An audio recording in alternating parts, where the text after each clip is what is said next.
Hello everyone, my name is Ekaterina Duskova. I would like to present you the review of the final report of the phase 1-2 clinical trial of the E75 vaccine with booster inoculations to prevent disease recurrence in high-risk breast cancer patients. A little bit of introduction. Since the discovery over 30 years ago, human epidermal growth factor receptor 2 has been one of the most studied oncogenes in cancer. HER2 is overexpressed in approximately 20% of breast cancers. Left untreated HER2 positive tumors are highly aggressive. The E75 human leukocyte antigen derived from HER2 is included in the most frequently studied anti-HER2 vaccination strategy for the treatment of breast cancer patients. This particular study has following goals. First, to assess safety and document local and systemic toxicity to the peptide vaccine. Second, to determine maximum tolerated dose and optimal biologic dose for the peptide vaccine. Third, to evaluate the in vivo cellular immune response to the peptide vaccine. And fourth, to evaluate time to recurrence in the vaccinated patients versus matched controls. You can wonder what is the target population of this study. These are disease-free patients at high risk of breast cancer recurrence. These are patients with greater than 4 lymph nodes positive. They have almost 90% chance of recurrence after therapy at 10 years. Patients enrolled in this study, all of them had histologically confirmed node positive or high risk node negative breast cancer.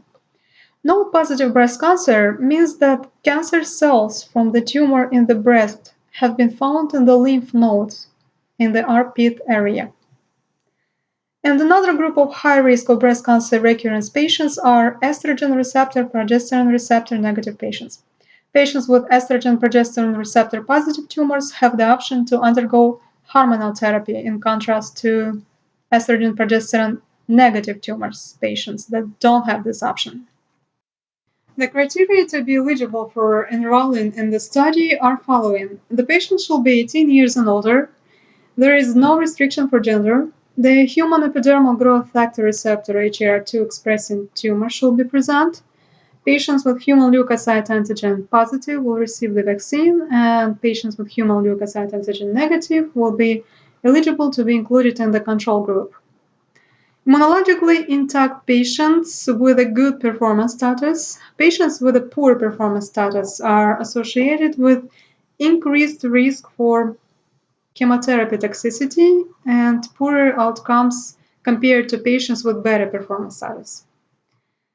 Identified as being high or intermediate risk for recurrence, patients should not have evidence of disease and should complete previously all standard first-line therapies, but may still be on hormonal therapy.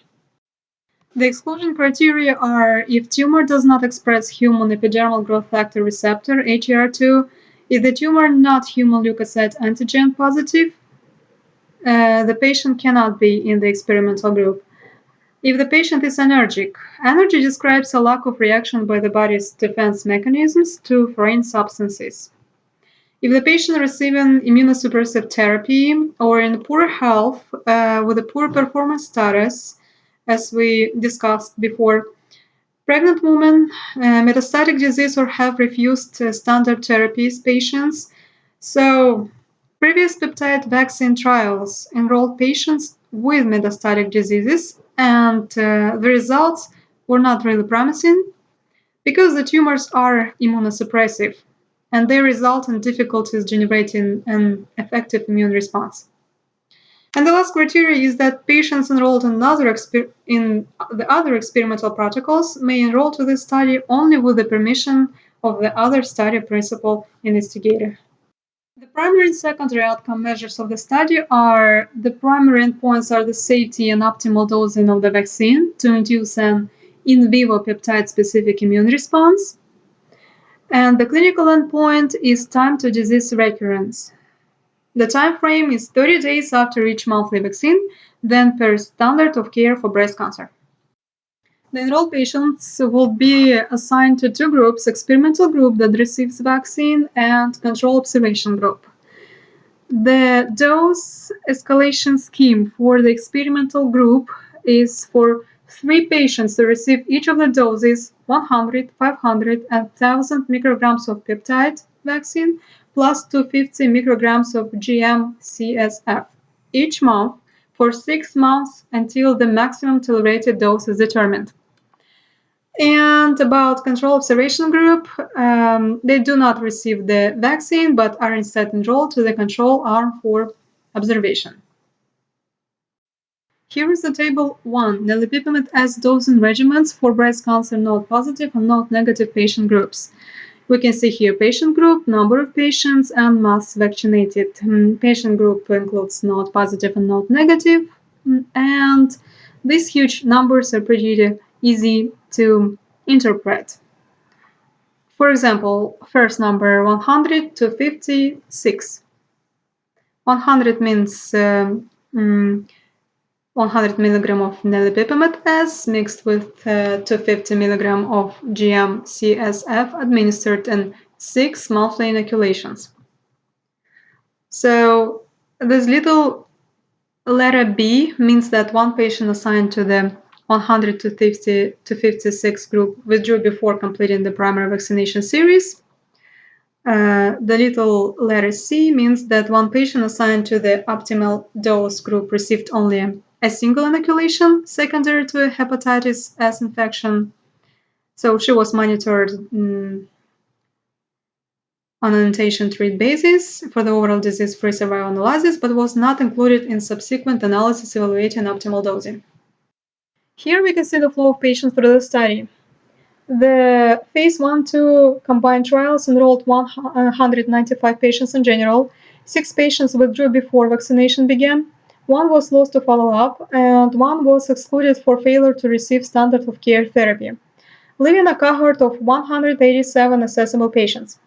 Out of the 188 human leukocyte antigen positive patients, around 60% were vaccinated, and 79 human leukocyte antigen negative patients, around 40%, were observed.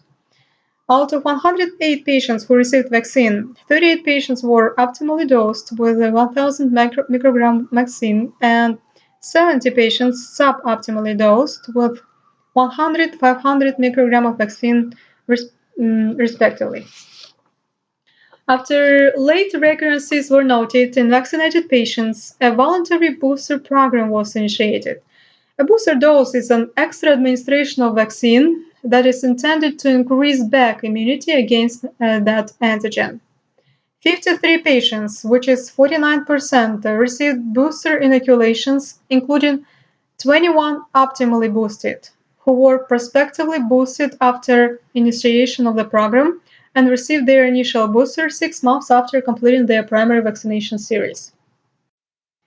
The 2 groups, the experimental and control groups, were well matched for clinical pathologic characteristics, as we can see here, by age, race, T-stage, nodal status, histology, nuclear grade, except that vaccinated patients were more likely to be hormone receptor negative. Per protocol design, the primary analysis of the combined trials was initiated at 18-month median follow-up. Because the vaccine was safe and capable of stimulating immunity, trial follow-up was extended to 60 months and the booster program was initiated. Additional analyses were incorporated to include disease-free survival evaluation at 24 and 60 months. Patients were assessed for breast cancer recurrence per standard screening program dictated by their doctors and oncologists. Patients were considered to have recurrent disease if recurrence was biopsy-proven or if they were treated for recurrence. To assess the immune response was used a delayed type hypersensitivity DTH reaction. It is often called delayed type hypersensitivity as the reaction takes several days to develop. The DTH was measured in 2 dimensions using the sensitive ballpoint pen method, one of the methods that measures the skin reaction in place of injection. DTH was assessed a month after completion of the primary vaccination series, and average duration of Nelipipimid S vaccine was 13.7 millimeters compared with 1.7 millimeters to the normal saline control. It is a statistically significant result. For node-negative patients, DTH was assessed before and after vaccination. Before vaccination, the TTH reaction to nilotinib-S vaccine was greater than the reaction to normal saline, suggesting some pre-existing immunity to the peptide in some individuals. After vaccination, the DTH response to nilotinib-S vaccine was significantly larger than the response to normal saline, 11.3 millimeters versus 1.3 millimeter. Patients receiving the optimal dose had a significantly larger DTH reaction than did those receiving a less than optimal dose, 18.9 millimeters versus 11.2 millimeters. Here we can see the disease-free survival evaluation. After 5 years, the disease-free survival rate for all vaccinated patients was 89.7% versus 80.2% for controls. It is statistically significant result. We can see that on the figure below. Okay, previously determined that patients with low levels of HER2 had more robust immune responses than patients with tumors overexpressing HER2. So when only low HER2 patients were evaluated, disease-free survival in vaccinated patients was 88% versus 77.5% in controls.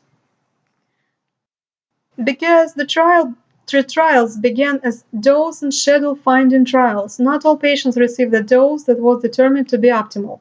So by dosing, disease-free survival was 94.6% for those who received the optimal dose. It is 1,000 micrograms of nilotinib-S vaccine. So we can see the statistical significant result. The disease-free survival rate for optimally boosted patients was 95.2%. It is, we can see on the figure that the optimally boosted patients had the most disease-free survival rate. Now we can talk a little about toxicity of this vaccine. Local and systemic toxicities were relatively mild during the primary vaccination series and administration of booster inoculations.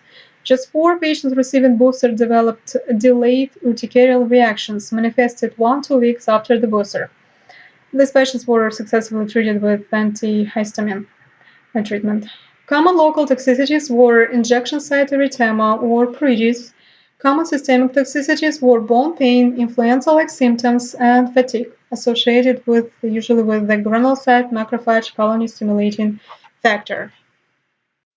In general, we can say that approximately 50% reduction in recurrence risk in high-risk breast cancer patients was observed after the study. All those levels were well tolerated, therefore, the highest dose was determined to be optimal, which is 1,000 micrograms of nilotinib-S plus 250 micrograms of GM-CSF. The in vivo immunologic response to vaccination showed that all patients developed a DTH response to E75 after vaccination, and that DTH reactions were dose-dependent. And due to encouraging data, phase 3 trial is enrolling patients with node-positive HER2 1+ and 2+ tumors. My concerns are related to the fact that the study was not blinded, and more important, it was not properly randomized. Seems like the patients were randomly assigned for dosage of vaccine, but not randomly assigned for groups which are vaccine group and control group. And I was curious enough to find out the phase 3 trial results. Unfortunately, I couldn't find the published material, but there is some information on clinical trial register website. Phase 3 trial study was called PRESENT, which means prevention of recurrence in early stage node-positive breast cancer with low to intermediate HER2 expression with NuVax treatment. Phase 3 study evaluated NuVax, which is the new name of the E75 vaccine, plus cergramestim, which is the name of GM-CSF, versus placebo plus cergramestim to prevent cancer recurrence. The PRESENT trial was an international trial. It included just women. It was double-blinded, randomized 1-to-1, and stratified by stage, type of surgery, hormone receptor status, and menopausal status. Galena Biopharma, biopharmaceutical company, enrolled a total of 758 women with early-stage node-positive breast cancer who were clinically disease-free after completion of standard therapy. as mastectomy or lumpectomy with adjuvant chemotherapy. The Bayer Pharmaceutical Company completed the enrollment of the patients in April 2015. The primary endpoint for the trial was disease-free survival upon reaching 141 events with 3 years minimum follow-up. So on June 27, 2016, the Independent Data Monitoring Committee recommended that the present trial be stopped due to futility, which is kind of sad, but this is not the end for E75 vaccine. In addition to present, the vaccine is also being studied in several other breast cancer trials. One study is investigating E75 in combination with trastuzumab in node-positive NHR2 expression patients. E75 vaccine is also being explored in patients with ductal carcinoma in situ, and there are trials planned in gastric cancer involving E75 vaccine. Here are the references that I used for this presentation. Thank you so much for your attention.